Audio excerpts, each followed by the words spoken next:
Former World Junior hockey players acquitted of sexual assault. And there was a lot of complexity and gray area to it. Reaction plus the implications this case could have for hockey culture. AHS investigates what led to dozens of Saskatoon farm diners to fall ill. It was remarkable how they changed the landscape for the better. And one man's 3-year quest to better understand bison in Banff National Park. CTV Calgary, local breaking news with Camilla Di Giuseppe. Good afternoon. Not guilty on all counts. That's the verdict for 5 former members of Canada's World Junior Hockey team in a highly publicized sex assault trial which dominated headlines for months. Judge Maria Garcia delivered her decision in a crowded London, Ontario courtroom today, acquitting all 5 men: former Calgary Flame Dylan Dubé, Cal Foote, Alex Formenton, Carter Hart, and Michael McLeod on all charges related to an encounter with a woman in a London hotel room in 2018. The judge called the complainant's testimony not credible, adding the defendant EM exaggerated her intoxication. The Crown now has 30 days to appeal the verdict. Tyson Fedor joins us now from Winsport. And Tyson, reaction to this decision is pouring in, and consent was a key factor in the judge's decision. Camilla, the victim in this case, who goes by EM, appeared in 2 short videos, and the judge saying that she did not appear intoxicated while those videos were played during this trial, and she had said in those videos that she was okay with what was happening and, quote, that it was all consensual. Now, all 5 players walked out of court today as they were told that they were free to go. Former Flame Dylan Dubé was one of the accused. First, took a mental health leave from the Calgary Flames before being charged and suspended by the team during the 2023-2024 season. His contract ran out last summer. His lawyer said today that Dubé is relieved by the outcome during the long and difficult process. Calgary's Communities Against Sexual Abuse say it's not surprised by this decision, saying in Canada only 3% of reported sexual assault cases actually make it to trial, but about 94% of all sexual assaults go unreported. One legal expert who researches hockey culture, violence, and masculinity in sport says there are still many issues within high-performance sport. The judge was pretty clear in expressing why she arrived at those conclusions. You could still, reading between the lines, see that, you know, this wasn't as a totally clear-cut case, and there was a lot of complexity and gray area to it. And so I wasn't really surprised. But I think that this does, you know, it also raises bigger questions. Now, it's unclear if any of these players will return to professional hockey here in North America. They all do remain suspended from Hockey Canada's sanctioned programming. Now, we did reach out to the Calgary Flames today for comment and a response to Dubé's verdict. We did not receive a response. Camilla? Tyson, thank you.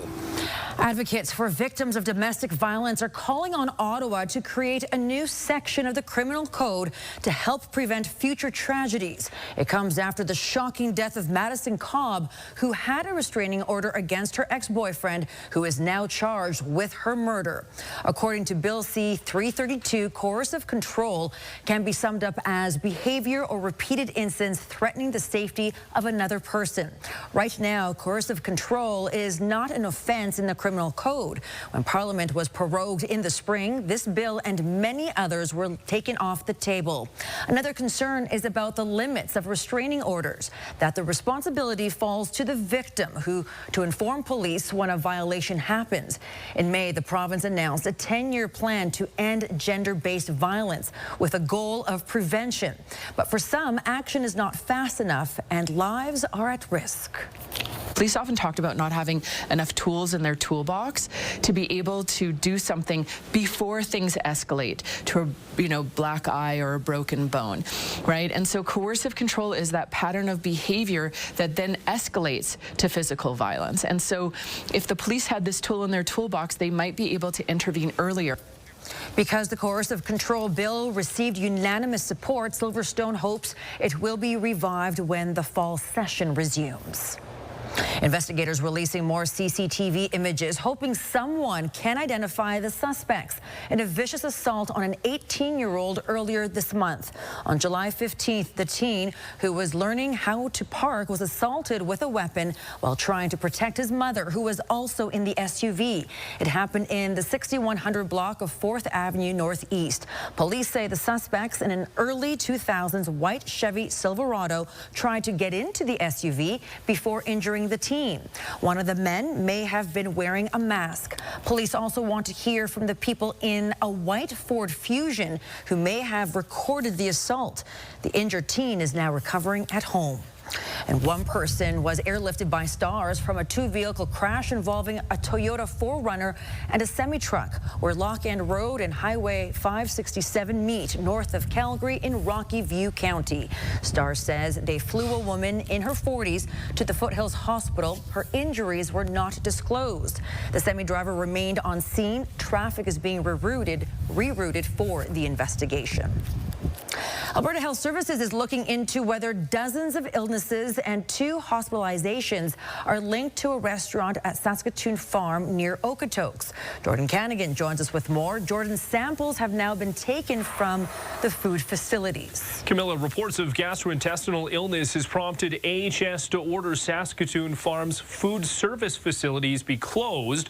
Water and food prep area samples have been taken to be tested. At least 88 people have become sick after eating at the restaurant at Saskatoon Farm on July 15th and 16th. Health officials also investigating whether 2 recent hospitalizations are connected. Earlier this week, officials from the farm say a potential issue with the water system had been discovered. A week after eating at the farm, people still saying they're feeling the effects, including vomiting and diarrhea. So far, no definitive cause has been confirmed. The farm's food areas will only be able to reopen when testing and deep cleaning is completed. Camilla? Jordan, thank you. Alberta's transportation minister wants its 2 biggest cities to tap the brakes on any new bike lanes and confirms the province is reviewing the ones that already exist. Devin Dreeshen claims the lanes hurt traffic flow and increase congestion. He won't say which lanes are being reviewed, but Councillor Dan McLean says he'd like the 8th Avenue lane taken out. But one councillor argues there's no solid evidence that getting rid of any bike lane will alleviate congestion. The idea has sparked a new debate at City Hall. We've spent a tremendous amount of money on bike lanes, and a lot of them aren't being utilized. So let's take a review of the ones that are being used. It's just that people who don't use bikes, they really struggle to imagine that anyone in this city lives differently than they do. And your job as a city councillor is to understand that all different types of people need to call this place home. Calgary's mayor is scheduled to sit down with Dreeshen to discuss the topic next week. The Calgary Folk Music Festival is about to get underway on Prince's Island Park. Musicians and crew have been preparing all day. 68 acts will play the festival from now until Sunday night, including headlines Steve Earle, Reckless Kelly, Cake, and Los Lobos. Musical styles will range from folk and country to alt-pop and Afro-Cuban jazz. Artists are from all across Canada and here and around the world. That includes homegrown Alberta talents like Tim Williams and Nomtuno West. And Danielle joins us now with our first look at the weather. What a great way to kick off the festival. Yeah, so tomorrow pretty nice for the morning, and then we'll start to deteriorate a bit. So if you are heading to the festival, keep this in mind. You'll need a rain jacket for some parts of it. Also, you know, a bit of a sweater because it's going to get cooler for the weekend. Okay, 27 degrees. Look, we just bumped up to that a second ago. That's our new daytime high. Our current temperature at the airport, the wind's picking up out of the northwest, 20 kilometers per hour at this point, so it's a little bit of a cooler breeze as well.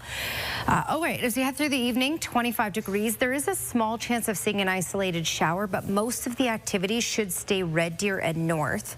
But there is a severe thunderstorm watch in place all the way down to Airdrie and Cochrane.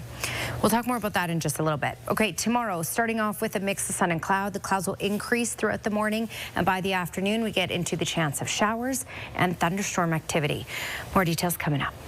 Thank you very much, Danielle. Well, still to come, the ads might look real, but the products being sold may not be.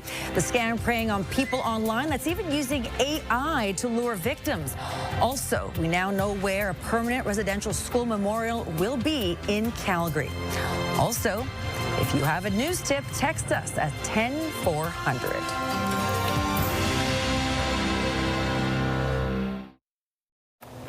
A design has been chosen for Calgary's permanent Indian residential school memorial. The design is called Wandering Spirit and will be located at the Confluence Historic Site. The open swirling design will be a place for gathering, ceremony, and healing. The project was Indigenous-led and honors the children who never returned home from residential schools. It will replace the memorial currently at City Hall. The concept will be refined over the next few months, and details on construction will be announced later. Danielle, we are hitting like the peak of the week, so to speak. Yeah, this is the hottest day of the next 10. So we're going down from here. And I know we've had a lot of rainfall and we've had a lot going on. There's more rain in the forecast and more cooler temps as well. So, you know, this is a stretch for sure. A ridge of high pressure will build its way in eventually, but it's not for this weekend, let's say. Okay, temperatures at this point, 27 downtown and at the airport, 25 in Windsport, 24 in Bragg Creek, and off to the east in Strathmore, 27. Get your daily dose of greens at Serenity Golf Club, just 20 minutes east of Calgary, and it sure was a good day for golfing today. All right, looking at these temperatures, 30 degrees in Medicine Hat right now and in Brooks. It's 28 in Drumheller and 27 in Calgary. So a lot of warmth for today. Again, this will be the hottest day in Calgary of the next 10 days. We're looking at another day of warmth, though, for the far south. So Lethbridge over to Medicine Hat will get into the 30s again for tomorrow for the most part.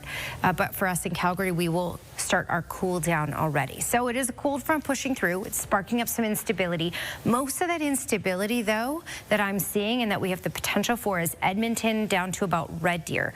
The warning or the watch, the severe thunderstorm watch is issued all the way down to Airdrie and Cochrane. Calgary is not included in this. Smaller chance of seeing any sort of activity like that closer to Calgary. So Airdrie, Cochrane, and even up to Olds, likely in the clear with this, but just so you know, there is the watch in place as a just in case. Here's a look at what's happening. You can see the activity there near Edmonton. And again, this is a front that will be pushing down. So that will bring in some cooler air. That will bring in some instability. We'll see some of that in Calgary tomorrow.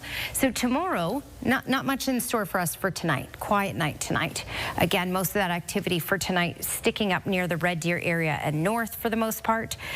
In Calgary, we're looking at getting some sunny breaks for tomorrow morning, but the clouds will increase in the morning hours. And then by the afternoon, timeline even as early as 1 o'clock tomorrow afternoon, we have the potential for isolated showers and then thunderstorm activity and showers certainly possible by 4 and through those supper hours. Okay, and then Saturday looks rainy even in the morning. Showers possible on and off throughout the day. We're not looking at picking up any sort of huge amounts for the most part, but we are looking at maybe a millimeter or 2 possible late Friday through Saturday, and certainly cooler temperatures. 19 degrees as our high in Calgary for tomorrow. So almost 10 degrees cooler than today. Again, by 1 we have the chance of showers, and by 4 we have the chance of some thunderstorm activity and showers. Saturday looking at on and off light rain possible, just a high of 15, so it's a cooler one, absolutely. And then just a very small chance of seeing an isolated shower on Sunday, but we'll still hold on to the cloud cover and those cooler temperatures, just 18. We won't get back to normal temperatures until Tuesday of next week at 23.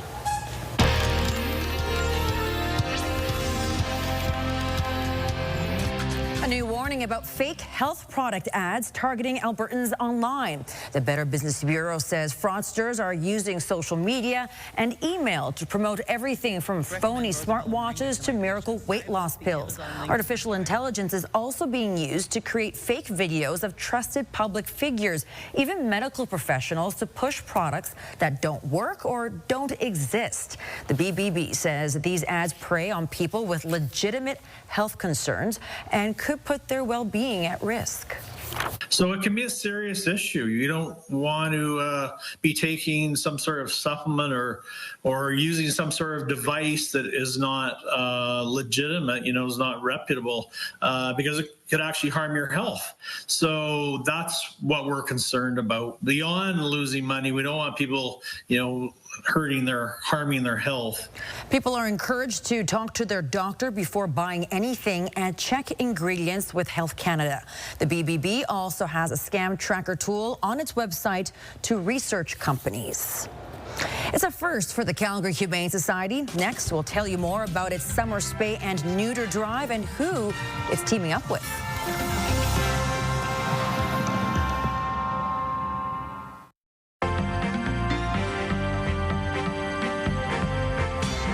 Tech companies share their quarterly earnings. Joining me is Dave Popowich, portfolio manager with the Popowich-Karmali Advisory Group. Dave, the market's reacting. Let's start with one of the big winners today, Alphabet. Yeah, hi, Camilla. It was a big winner today, and it did, I think, propel markets higher. If you look at the TSX and the Dow, they finished in negative territory today. But the S&P 500 and the NASDAQ was in positive territory, and let's give Alpha a bit of a nod here for its results. I'll make it very quick. Their second quarter earnings and revenue both beat. So top line and bottom line, they beat expectations. But their revenue growth overall across the whole company up 14%. But the bright spot is if you look inside their cloud business, it grew by 32% year over year with a big backlog of business. In fact, the backlog is so large that the company said they have to increase their capital expenditures this year by an additional $10 billion, moving it from $75 to $85 billion this year and increasing it again next year just to try to capture that business. The stock up about 0.9%. Now, on the other hand, Dave, Tesla and IBM shares fall sharply. Yeah, start with IBM. Some of the numbers look pretty good, so it's a bit mixed. But overall, when you look at their software business, they did miss on the revenue and profit side, and the market punished them for that. Tesla, we were anticipating as one of the big Mag 7s, a lot of anticipation building around what that was going to be in July, earlier in July. The company guided towards a 14% reduction in overall deliveries year over year. And I have to tell you, unfortunately, they missed their top line. They missed their bottom line revenue, their profit number. And Musk is saying there could be a couple more quarters here of difficult times ahead. That stock really took a beating today, down better than 8%. All right, Dave, thanks so much. Bye, Camilla. Police say Calgary seniors have lost more than $116,000 to a roofing scam. Police releasing flyers from the two companies involved saying representatives from Masscraft Roofing and Masonry and Stormguard Roofing and Masonry have been offering urgent or discounted repair work. Victims are pressured into signing contracts with upfront payments. In some instances, the work started without any contracts in place. The work is always left incomplete or not started at all, and the company phone numbers and websites become inactive shortly after payment. 6 cases have been reported to police. 4 of them involve financial losses. TELUS says Calgary copper thefts are becoming epidemic, and it could be putting people at risk. In certain situations, people might not be able to call 911. Examples, seniors living alone or in care homes. They may not be able to reach families or emergency responders. Since July 10th, TELUS has had 7 copper thefts in the Calgary area. More than 3,500 customers have been impacted. Crews are working 24/7 to fix the damage. TELUS says it's also taking steps to protect critical cable connections, including welding manhole covers shut and installing additional security measures. 5 former members of Canada's World Junior Hockey team have been found not guilty. Here's Tara Nelson with a look ahead to CTV News at 6. Camilla, the players were all on trial in a very high-profile sex assault case. Coming up at 6, we have more details about the judge's decision. We'll also have reaction to the verdict, including what the complainant is saying today. Also ahead, the province wants to tap the brakes on any new bike lanes in Calgary, and it's reviewing the ones that already exist. Coming up, how a bike courier is feeling about the political interference. Camilla. Tara, thank you. The Calgary Humane Society is launching its first summer spay and neuter drive. The society has 177 animals on its waiting list for the surgeries, so it's partnering with local vet clinics to clear the backlog from July 27th to August 2nd. The Humane Society says in the past few years, more families are facing significant pressure to cover the cost of having a pet. Oftentimes, families simply cannot fit veterinary care into a household budget, which is so unfortunate, and that is why we are seeing a large increase in owner-surrendered animals. The Humane Society offers a number of pet assistance programs. For more information, head to their website, calgaryhumane.ca, and click on Community Services. It'll be a great night for some Stamps football at McMahon. They are playing the Alouettes after all. Right now in Calgary, sitting at 27 degrees. Some cloud in the sky, but the sun is peeking through. Danielle has details next. All right, Danielle, we're going to have to start packing an umbrella you mentioned, maybe some warmer clothing. Yep, all of that, because the temperature's cooling and some rainfall on the way, even thunderstorm activity. Now, for the rest of this evening, it is a quiet one for Calgary specifically, and to the south as well. 13 overnight, 15 to kick off the day with a mix of sun and cloud, and then in the afternoon by 1, tomorrow we get into the potential of some isolated showers, and by 4, thunderstorm activity is possible. That's your 24-hour forecast, and it's brought to you by Fifth Avenue Volkswagen, where you can win your ride. See dealer for details or visit fifthAvVW.com. Looking at those next 3 days, the weekend looks chilly. 15 for Saturday, 18 for Sunday. Saturday, on and off showers possible. A little bit better on Sunday, as you can see, Cam. Some cloud cover, a small chance of rain. All right, Danielle, thank you. A Canmore hiking guide has finished a 3-year quest to see the Banff National Park's bison herd and hike every trail in the park. In the summer of 2022, Jeff Douglas set out to find the bison herd living in the national park. On his first outing, he was unsuccessful. That's when he decided to piggyback on his other goal and hike every trail in the park in hopes of also finding the bison. There are well over 2,000 kilometers of marked trails in the park. On his last trip this spring, he was rewarded. He found the herd on day 3 of a 4-day hike. Douglas says it was an emotional moment, and he just sat down and watched the bison from a distance. I think one of the most powerful moments of this entire trip was seeing what the bison do to the landscape. None of us had seen that before in the park system, and well, nobody that's still alive, and it was remarkable how they changed the landscape for the better. 16 bison were reintroduced into the park in 2017. Today, the herd has grown to more than 130 animals. What a beautiful and almost spiritual experience that would have been for him. Amazing. Well, thank you so much for joining us. Now, here's the early edition of the CTV National News.